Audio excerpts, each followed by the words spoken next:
¿Por qué marchamos el 1 de mayo?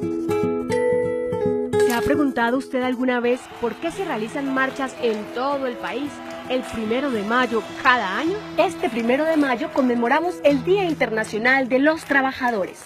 Algunos usan este día libre para descansar, ver televisión, ir al cine, hablar con los amigos, dormir, y otros destinan este día para salir a las calles y a través de la movilización exigir reivindicaciones laborales y sociales a favor de la clase trabajadora y el conjunto de la sociedad.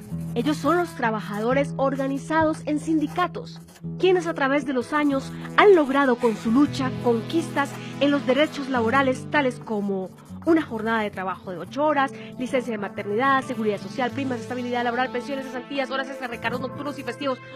En fin, la lucha siempre gira en torno a tener un trabajo y un salario justo. Uno de los momentos más importantes en esta historia ocurrió en la Revolución Industrial en los Estados Unidos. En mayo de 1886, un grupo de trabajadores de Chicago, cansado de ser explotado por sus patrones, salió a las calles a exigir sus derechos. Se concentraron en la plaza de Haymarket, donde más de 20.000 personas fueron reprimidas por 180 policías uniformados. Un artefacto explosivo estalló entre los policías, produciendo un muerto y varios heridos. La policía abrió fuego contra la multitud, matando e hiriendo a un número desconocido de obreros. El 21 de junio de 1886 se inició la causa contra 31 responsables. Al final se juzgaron 8. Las irregularidades en el juicio fueron muchas y se violaron todas las normas procesales en su forma y fondo, tanto que ha llegado a ser calificado de juicio farsa.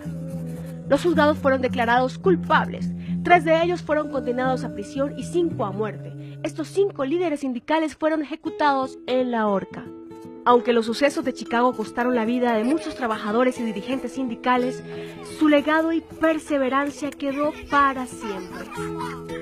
En 1889, la Internacional Socialista reivindicó la jornada de 8 horas para todos los obreros del mundo mediante una gran manifestación en todos los países en honor a los mártires de Chicago.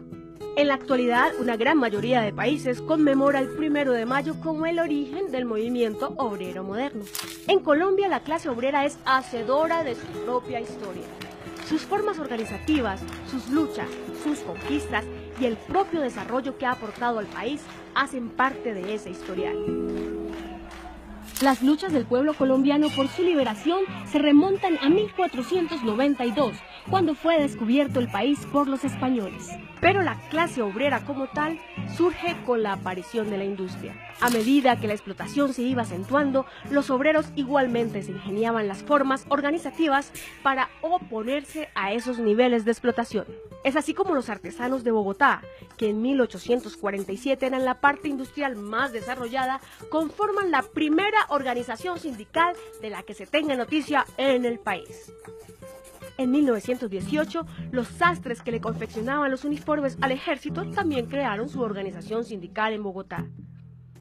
Uno de los sectores de la industria más antiguos del país es el transporte, y precisamente los ferroviarios del Pacífico fueron los primeros en desarrollar una huelga en Colombia, la cual se inició en Buenaventura el 2 de noviembre de 1878.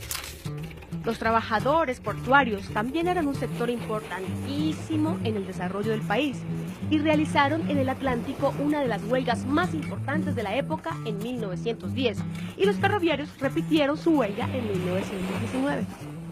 Sus luchas fueron el preámbulo de importantes reivindicaciones que al día de hoy los sindicatos siguen librando. Trabajo decente y respeto, cumplimiento y garantía a los derechos laborales por parte del gobierno y empresarios son la constante exigencia de los sindicatos, actores fundamentales en una sociedad.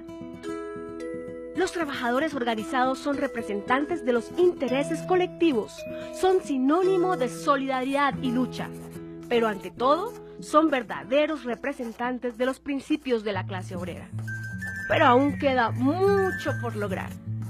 Entonces, después de conocer esta historia, ¿se va a quedar ahí durmiendo? Levántate y ven a la marcha del 1 de mayo. Tu presente y tu futuro laboral te lo agradecerán. Vamos a luchar por nuestros derechos.